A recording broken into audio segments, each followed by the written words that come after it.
Sir Cyril Errol Melchizedek Charles, Governor General of St. Lucia, the Honorable Claudius Francis, Speaker of the House of Assembly, His Excellency Mr. Julian Dubois, Ambassador of Diaspora Affairs, Ms. Janelle Modest Stephen, Acting Permanent Secretary in the Ministry of External Affairs, International Trade, Civil Aviation and Diaspora Affairs, Mr. Esley Lafay, Acting Deputy Permanent Secretary, Ministry of External Affairs, International Trade, Civil Aviation and Diaspora Affairs, incoming Ambassadors Designate and High Commissioner Designate to St. Lucia, staff of the Ministry of External Affairs, staff of Government House, members of the media, ladies and gentlemen, bom dia, bem-vindo, shub prahat, swagat.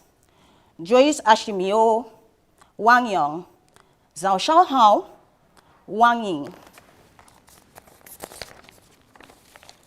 A pleasant good morning. I am Shanika Plummer Antoine, Acting Chief of Protocol in the Ministry of External Affairs, International Trade, Civil Aviation and Diaspora Affairs of St. Lucia, and I will be your Mistress of Ceremony this morning.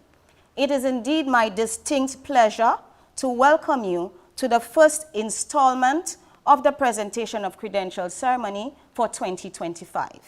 Your Excellency, I now call His Excellency Mr. Colbert Suarez Pinto Jr., Ambassador Designate of the Federative Republic of Brazil to St. Lucia to present his credentials.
Thank you, Your Excellency.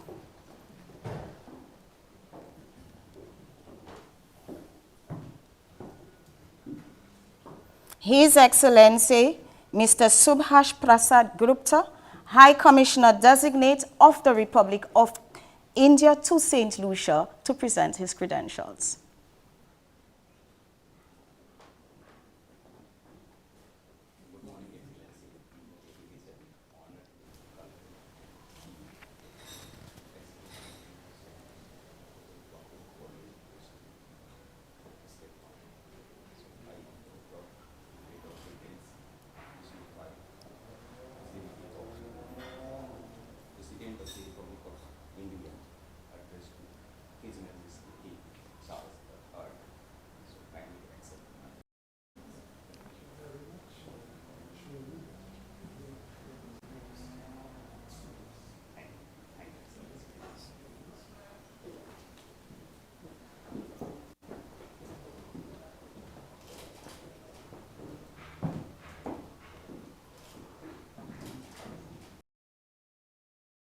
Thank you, Your Excellency.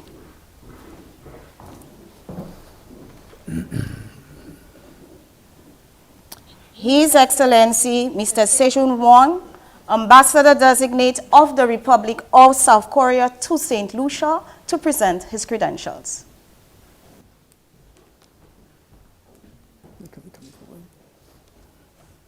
Good morning, Ambassador.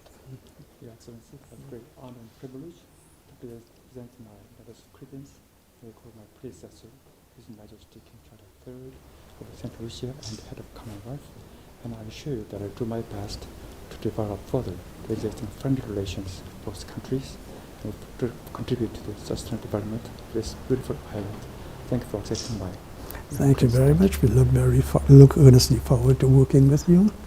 I can assure you that this would be laid before His Majesty at soonest. Thank you. Would you please join us here?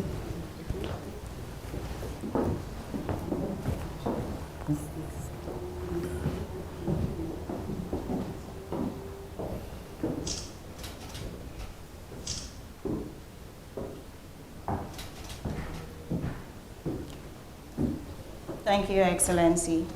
And last but not least, I now call Her Excellency, Ms. Nicole Ying Chung Su, Ambassador Designate of the Republic of China, Taiwan to St. Lucia, to present her credentials.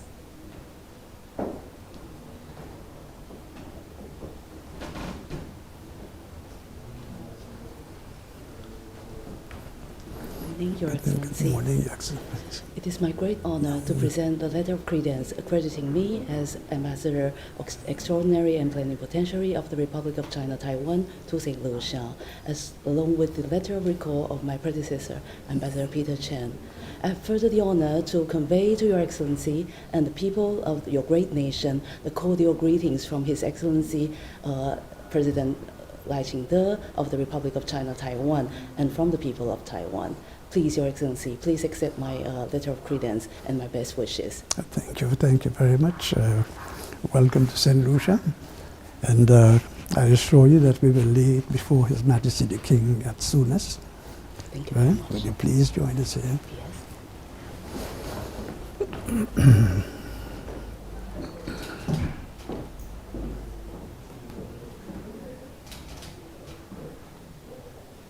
Thank you, Your Excellency.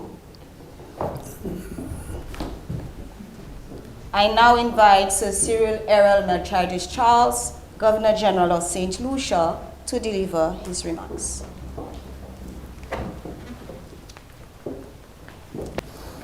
Good morning again, Your Excellencies.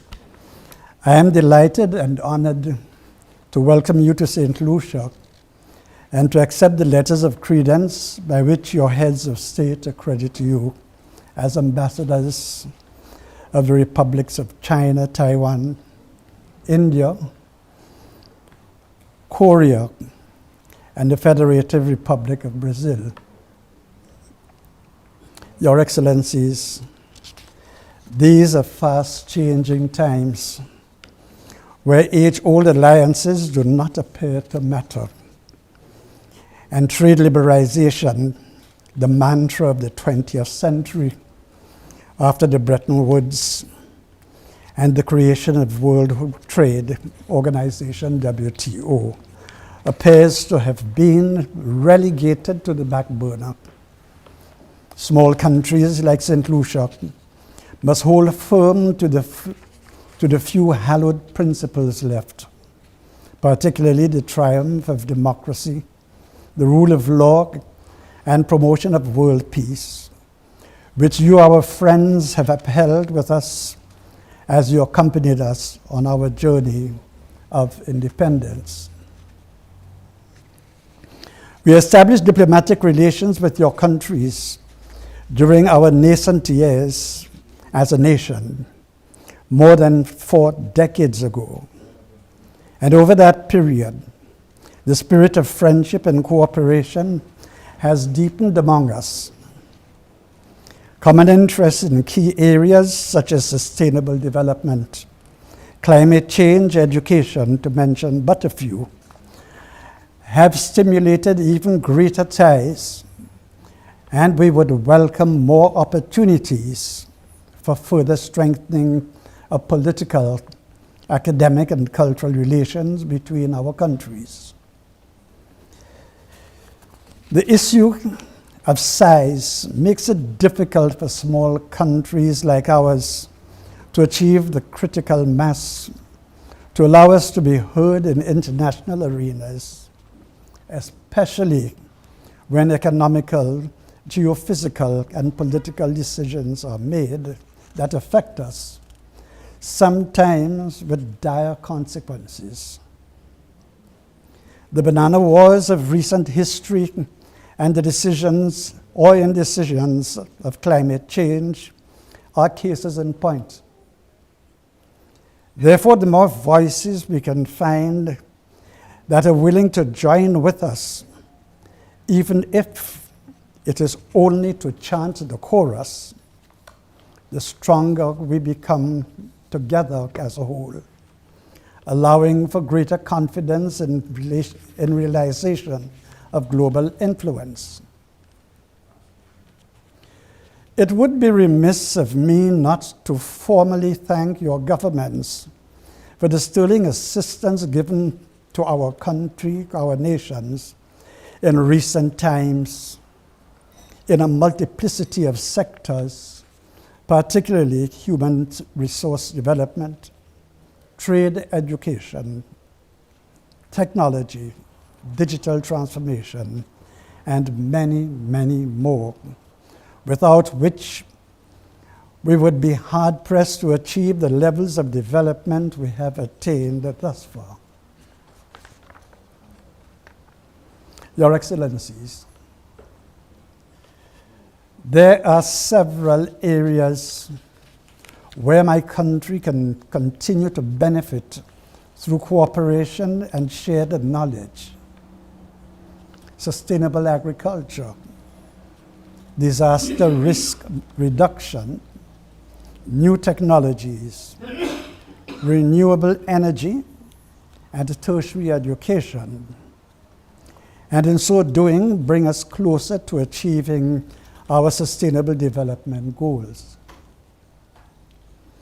As the world appears to be approaching an irreversible curve in its ability to save itself from natural disasters due to the global warming, despite overwhelming evidence of more ferocious weather patterns, catastrophic fires, and more unusual phenomena, we must depend more than ever on our traditional friends and allies, like yourselves, for continuing support as we continue to engage the industrial giants in a bid to have them lower their carbon emissions to tolerable levels, if only to avoid us from being reclaimed by the sea.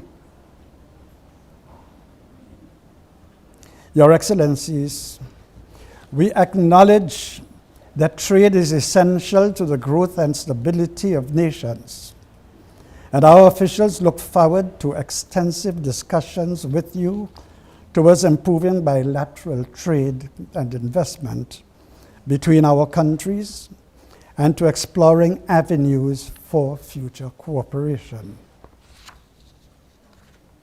Finally, Your Excellencies, I want to wish each of you a rewarding tour of duty. Please convey to your heads of state and to your governments my very best wishes and that of the government and people of St. Lucia for continued harmony and prosperity. Please permit me to acknowledge the departure of the Governor General.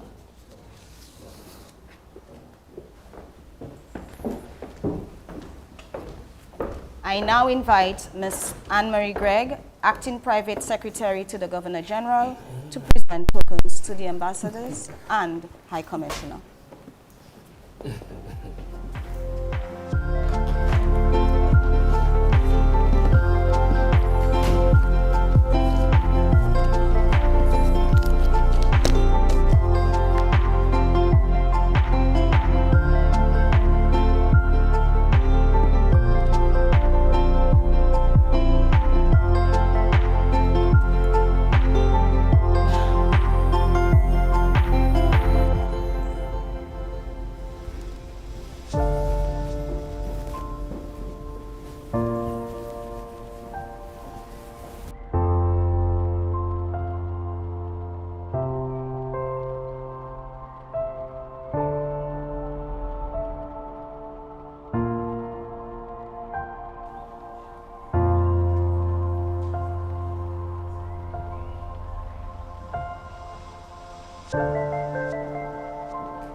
Your Excellencies, I now bring this ceremony to a close and invite you to the welcome reception in your honor. Obrigada, Danyavad, Gamsa Hamida, CSC, I thank you.